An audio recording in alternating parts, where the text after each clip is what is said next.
I've been an entrepreneur my entire life, and I've spent now the majority of my adult life living outside of the country that I was born in. And I've determined perhaps the most important question that you can ask yourself before you start a business.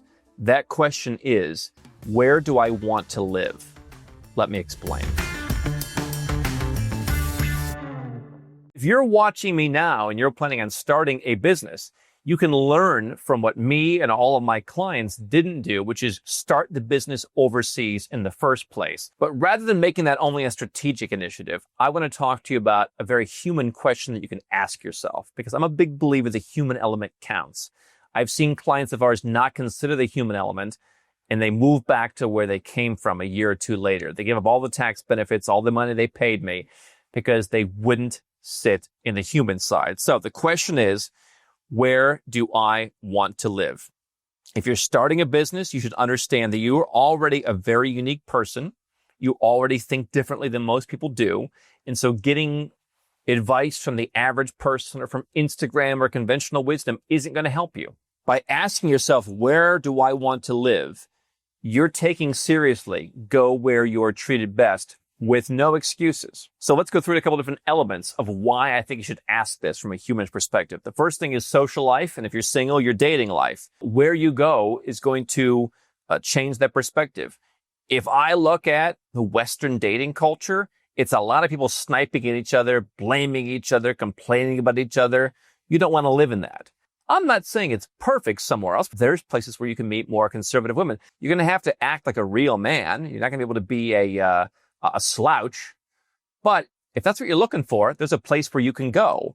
And so you have to define what kind of dating relationships and social relationships you have. Are you an introvert or an extrovert? That's going to dictate where you should live. And all of this feeds into your business. And so you've got to define what kind of social life you want to have. You've got to define how many people you want around you. There's people who I think run their business best when they just sit at home in a vibe that they're comfortable with. They don't go out that much, and that's what gives them charge. There's other people who need to be in highly charged social situations. And so I don't want you just to consider living in the city versus the country in your own country. I want you to consider, is the energy of Hong Kong or the bustle of Mexico City going to give me more energy than maybe sitting somewhere in tax-friendly Malta or Cyprus, where things are a bit more subdued? And look at where you might want to go. The first question, I think, from a social and dating perspective, everyone should ask is, do I think the social and dating culture in my own country is good? If the answer is no, well, then find a place where you can have it. Yes, there are needles in a haystack. I know people in the United States where I'm from, they have great marriages and they're very happy. But I think a lot of people are very upset with the culture in the West. And so you want to look at it from that perspective. Where do I want to live? And you may not know exactly like, the best place is Georgia. They have the best women or the best men. But at least I'm looking for a place like that. Lifestyle and happiness. Let's talk about that. We have a lot of British clients. They say, the weather here sucks. I want to go somewhere else.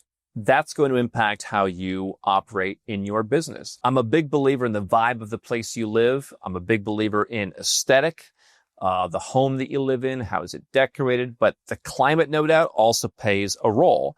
I've talked to clients who big thing is access to gyms, beaches, nightclub, or maybe they want quiet mountains. Again, can you get these in your country? Maybe. But if you're going to make a move, you might as well move. And if you think that, the energy of being in the mountains is going to help you be more successful in your business, why not look for mountains in a place where perhaps you have the better social culture, perhaps you have the lower taxes. Cost of living obviously is a big issue when you're starting a business. And so I also think identity in cost of living is part of this.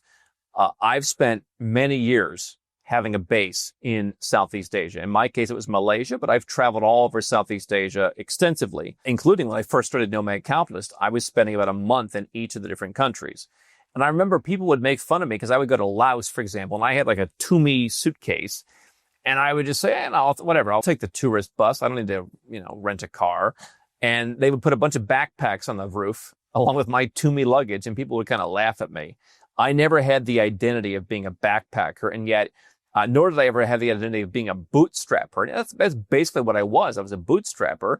I bootstrapped every business I've ever started. I didn't go out and raise money. I didn't go out, with a bunch of my own money to put into it.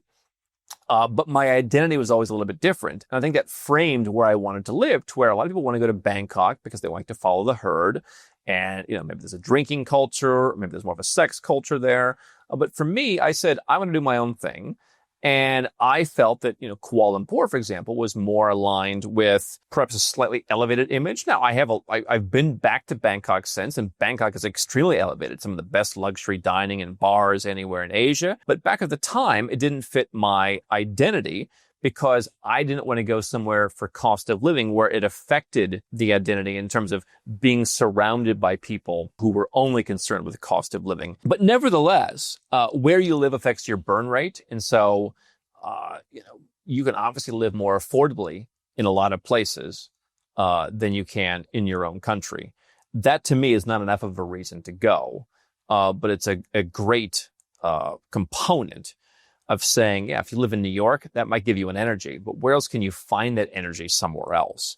And so I would argue that living somewhere expensive forces you to chase revenue before you're ready.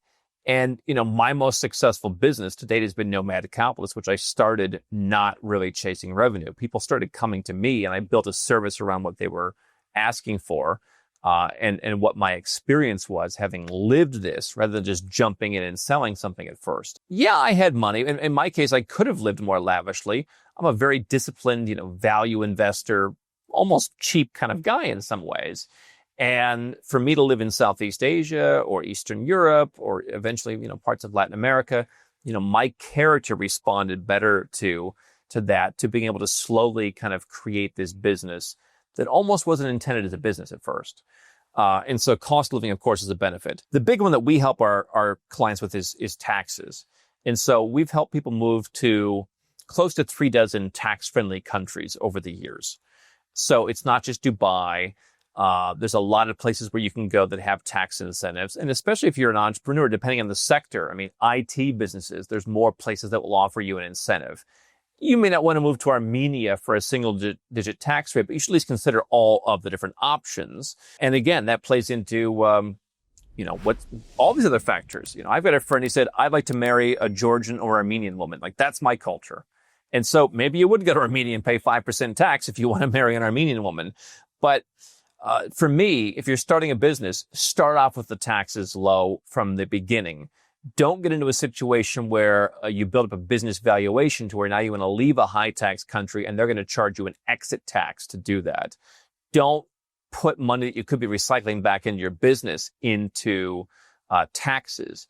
One of the things that I've heard in years past from clients is if I could only put that money I'm wasting on taxes back into my business, it would grow a lot faster. And what the clients that I really like talking to are the ones who are saying, I want to build this thing as big as possible by paying as little tax as possible. And then one day when I'm done with it, that money's all going to charity. I'm building more and more to have an impact, whether it's, helping my family, or contributing to a greater good. And I also think, if you're starting out, lower tax is going to give you more motivation. You're going to feel more motivated once you go somewhere else.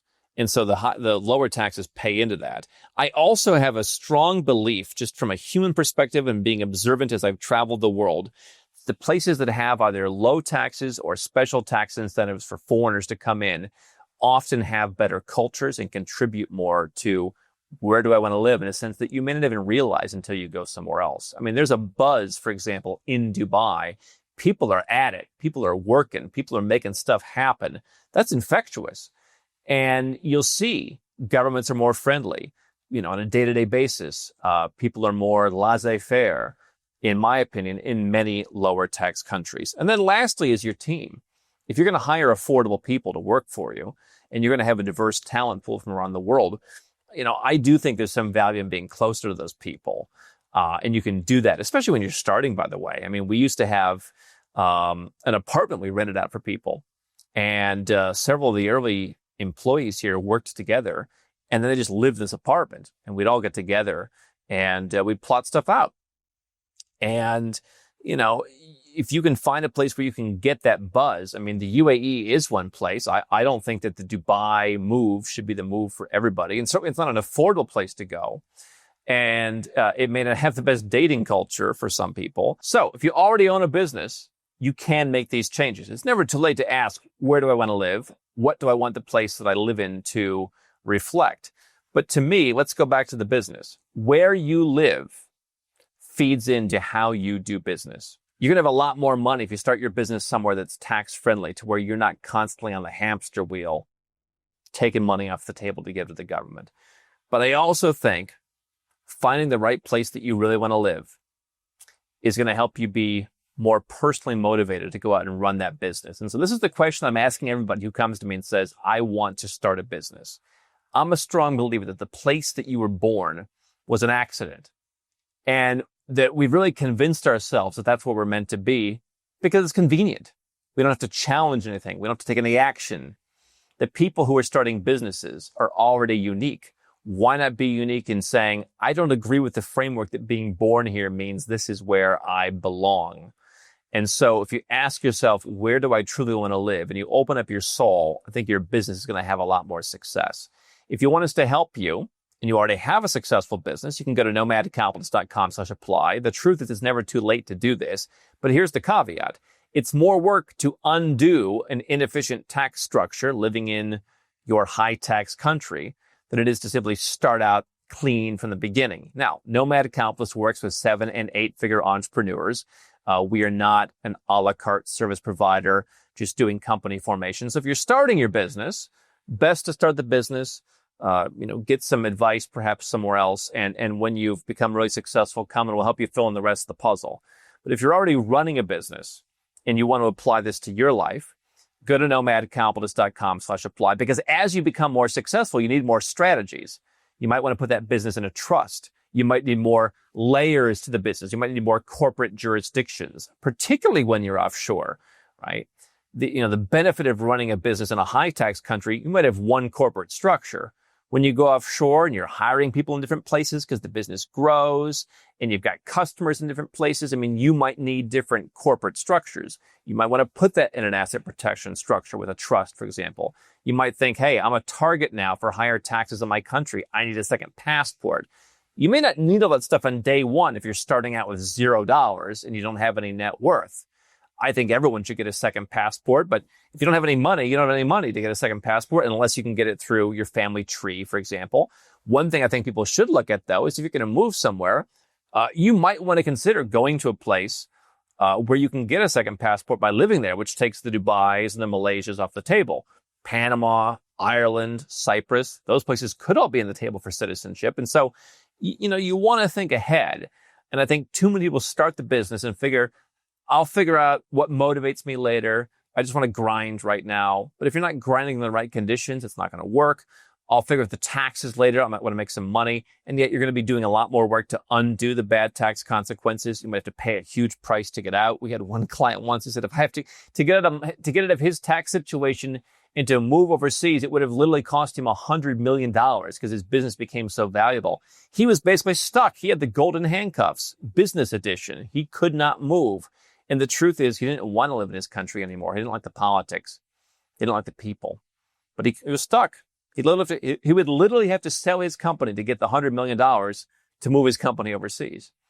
And so by doing it right in the first place, asking yourself, where do you want to live? That's better. And yet, if you already have the business, you can go to nomadcapitalist.com/apply, and we can help you put the pieces together to where you can undo and actually go where you're treated best now.